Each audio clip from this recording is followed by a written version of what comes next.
Welcome to episode 91 of the Feed Your Soul with Kim podcast. If you're looking to understand and end emotional eating and want to have peace with food, you are in the right place. We focus on intuitive eating and help you feed your soul. I am Kim McLaughlin, your host. I'm a psychotherapist, author, speaker, and former long-term dieter. In today's podcast, we're discussing nighttime emotional eating. We're going to talk about why we overeat at nighttime, 3 strategies to stop nighttime overeating, and quick doables to make some changes in that nighttime eating without dieting. Let's get started.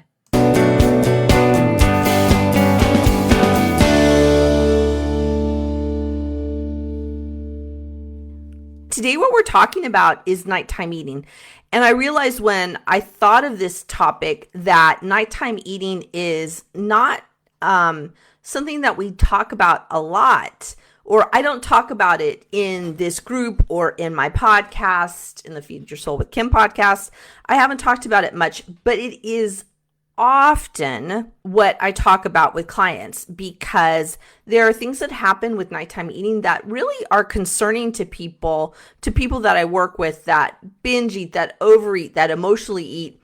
It shows up in the evening and it becomes really confusing and difficult to manage. So let's talk about what nighttime is. For those of you who don't know me, I'm Kim McLaughlin. I am from Feed Your Soul with Kim, the podcast. I am from Feed Your Soul Unlimited, my website. I have a blog. I have a book. There's a lot of things that I do. I work with people then they're feeling frustrated, overwhelmed, and overloaded, and it shows up in overeating. And one of the forms of overeating that it shows up in is nighttime eating, mostly, nighttime overeating. What I hear, the stories that I hear are, I come home from work, I relax, generally in front of the television, and I binge. And I can't stop eating from the moment I get home until the moment I go to bed. This is a story I hear a lot, and there is such confusion and kind of anger at them. People will kind of be angry at themselves and really frustrated that they don't stop, that they can't stop. And so this becomes a huge problem because it's just, it kind of feeds on itself where I eat, then I eat some more, and then I eat some more, and then I eat some more. Like I said, a lot of times it's on the couch, so it could be snacks. It also could be eating dinner on the couch. It could be having sweet things while you're sitting on the couch or in the chair watching television. And it just doesn't feel good because you end up eating more than you want. And also it becomes a kind of overly full and feeling heavy. That was what I was thinking of, is like feeling overly heavy because you're eating. And when you're feeling overly heavy, you don't want to get up and do anything. So that becomes a problem. The other thing I hear is when I ask people about it is there is this thing that happens where you have lunch and then there's stress throughout the day and then come home 5 or 6 and have a snack and feel really tired. And there is this overwhelm from the day that then shows up in overeating. I remember lots of times coming home from work and getting a bag of this, that, or whatever, and just laying on the couch. I didn't sit on the couch. I laid on the couch because I was so tired and so overwhelmed and just, I wanted to de-stress. This was what I thought, was that if I came home from work stress, then I could de-stress by laying on the couch, watching television, binge watching television, and binge eating. And I thought that was the way that I could de-stress. And what we'll talk about in a little later is how that really doesn't de-stress us. It actually adds more stress because then we feel upset with ourselves because we've overeaten, but also not feeling good in our bodies because we're not eating food that feels nourishing or doing things that are nourishing with food nor nurturing of ourselves when we get home from work. So those are things that are a problem. The other thing that I find that happens that leads to nighttime eating is feeling bored and lonely. This happens a lot. I find that it happens with people when they're married, when they're in partnership, and when they're not. That it doesn't matter that you necessarily have somebody living with you, but there are these times of feeling really bored and lonely, and food becomes a companion. This happens a lot. And so I would really encourage you, as you listen to these ideas, start thinking about which are yours, because depending on what's going on, the answer to what to do can be a little different.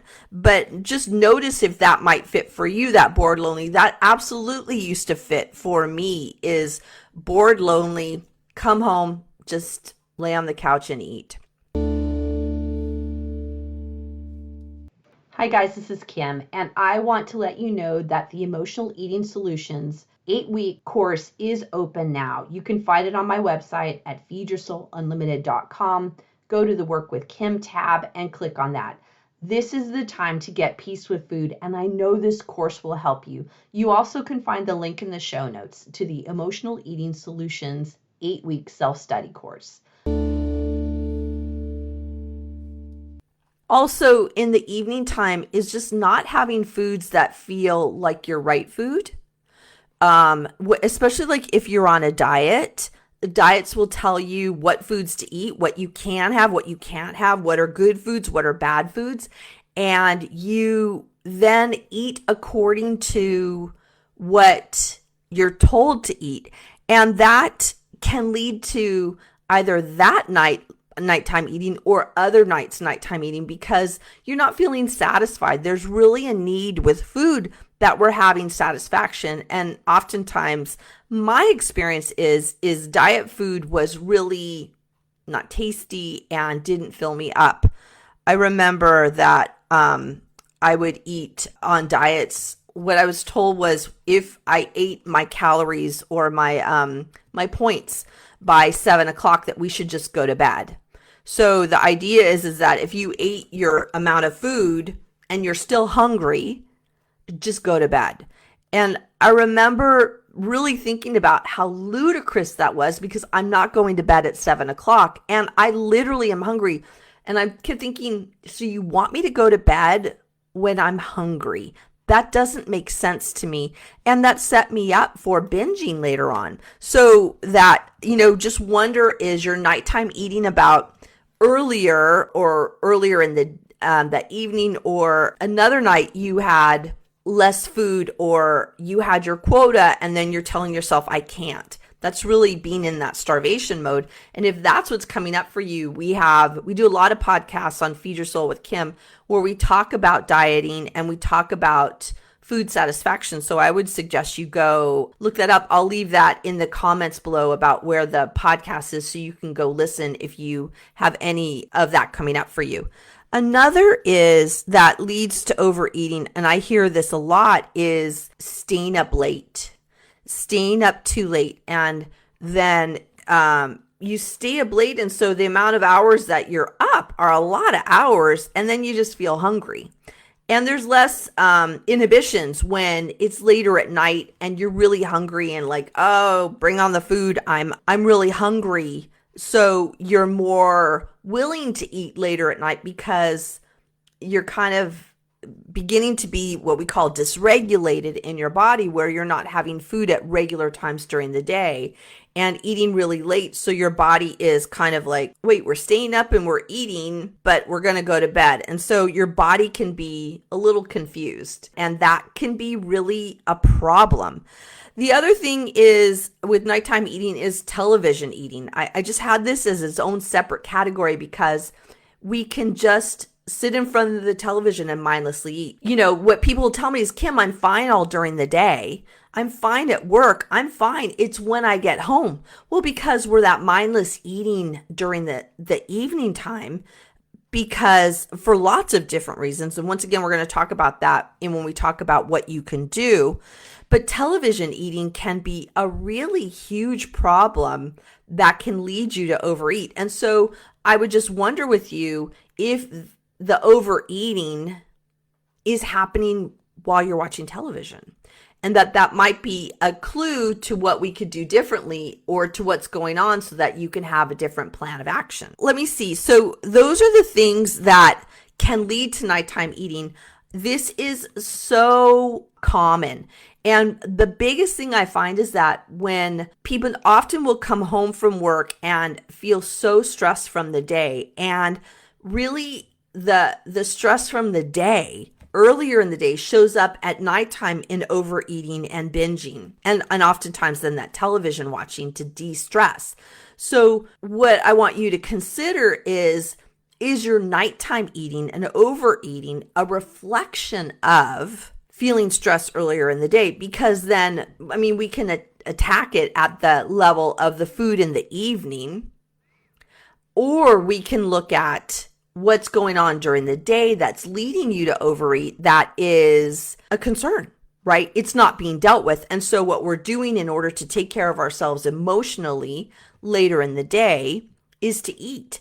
And that is emotional eating. It's one of the signs of emotional eating, and it literally doesn't help the emotions, right? If you're feeling stressed, confused, anxious, overwhelmed at work, and the only way you know to manage those feelings is to come home and eat, you're not affecting the anxiety and the overwhelm and the stress and the confusion, because the food doesn't take care of those feelings.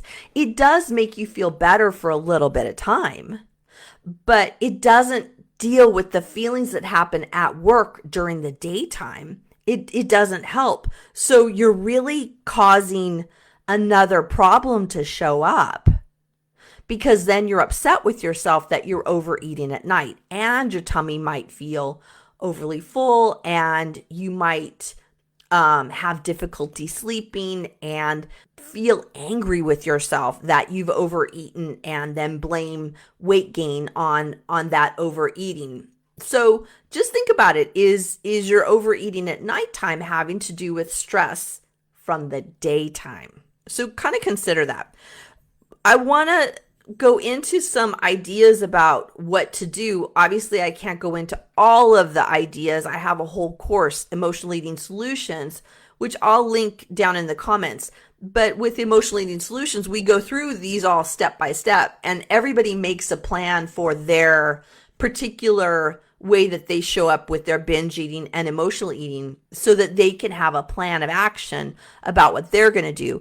This is a great opportunity for you to start thinking about what are the problems that happen at nighttime with food. And then I'll give you some clues about what you can do. If you find that this is an ongoing problem that is tough to solve, I suggest you go to Emotional Eating Solutions, the course that we have, and join us. So what to do with nighttime eating?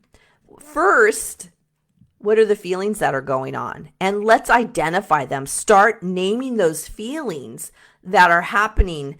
And that means having this earlier conversation with yourself before you start to eat, is like, well, what's going on? How am I feeling? How am I doing?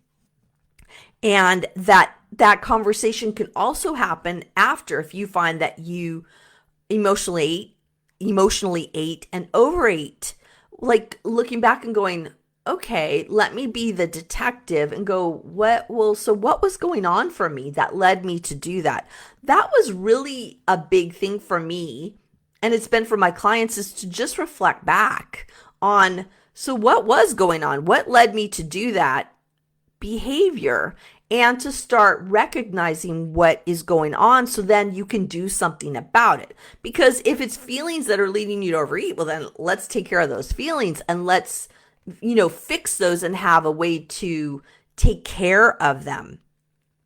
So that would be one thing, is to start recognizing and noticing the feelings that are coming on before you overeat.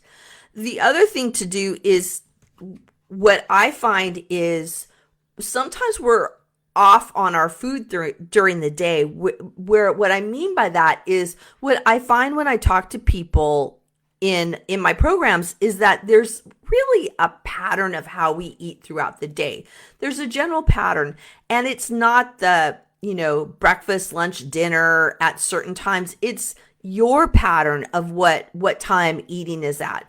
Mine is like, I eat generally about 8 or 9 o'clock. I have a little something, and then I generally have a snack at about 11. I eat lunch at about 1. I then have another little snack about 3 or 4. Generally, that snack is more of a protein, and dinner about 7.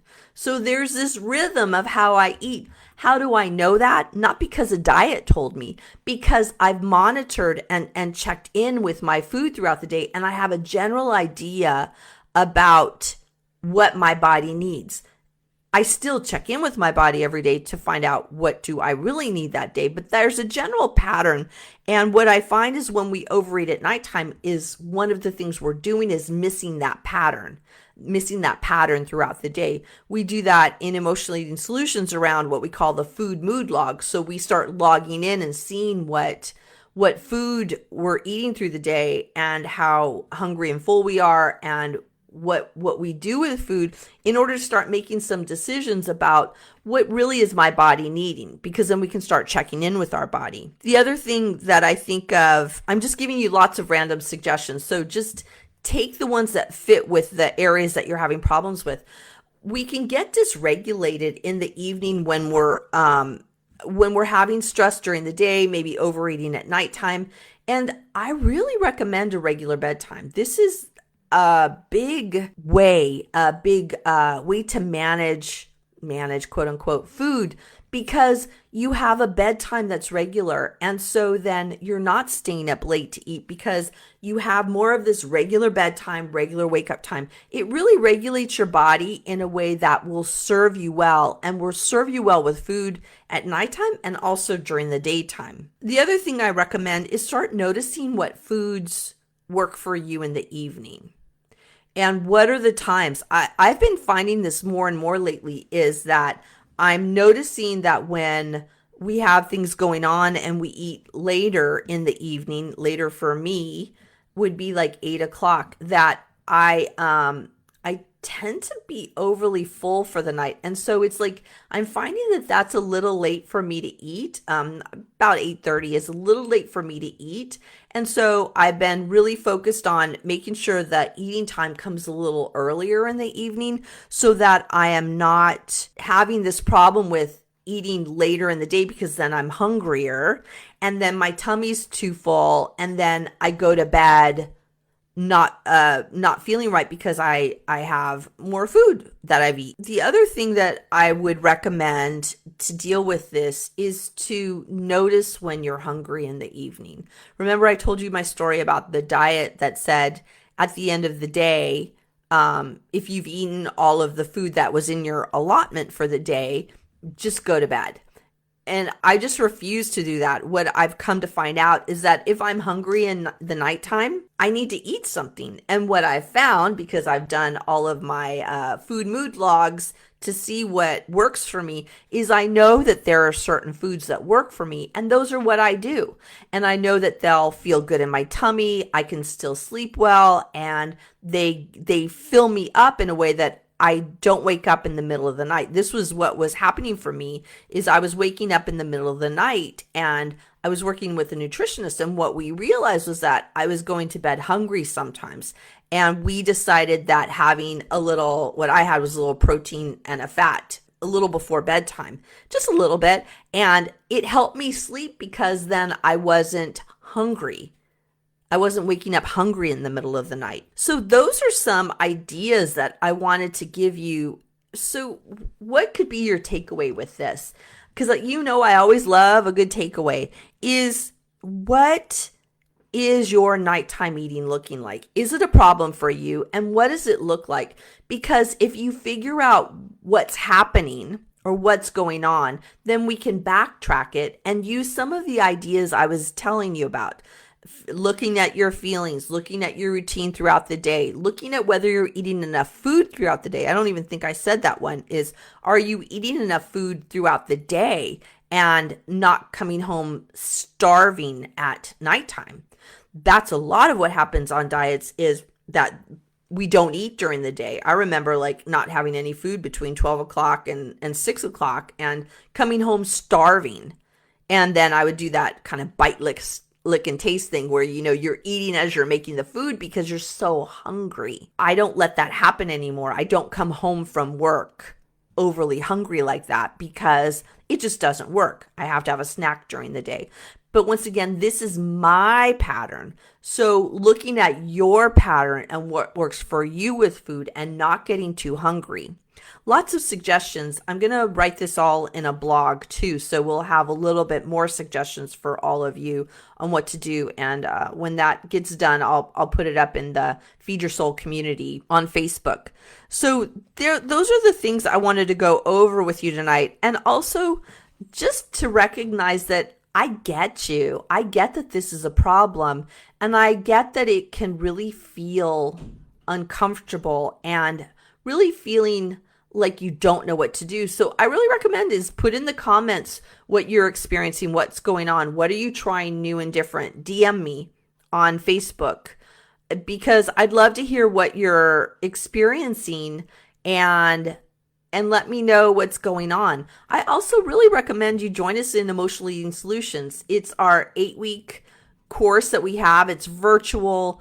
We're doing it live right now where we're doing all of the modules together, and it's really good. It's all the latest information that I have to give you, and it will help you look at food differently because if you keep doing the same thing over and over again, expecting different results, you don't get the different results. This is literally a different way to do it. And we focus on using what we call intuitive eating. So it's really about getting back in touch with your body and moving off of this structured mindset that really is with the diet mindset. And it works. It works. There is so much freedom that my clients tell me they have when they eat this way and they have food in its proper place as nourishment and nurture themselves in different ways, nurture their feelings and nurture their mind, body, spirit in a way that is fulfilling, and then they don't have to overeat. So I recommend you guys check us out, Emotional Eating Solutions. I will give you the link in the comments and let me know what you're trying differently with your nighttime eating because I love hearing everybody's tips and tricks because I can always use some more ideas. This was not an exhaustive list by any stretch of the imagination. So I'm Kim McLaughlin. I am so glad you were listening to us tonight, and I look forward to having some more live conversations with you. Bye, everyone.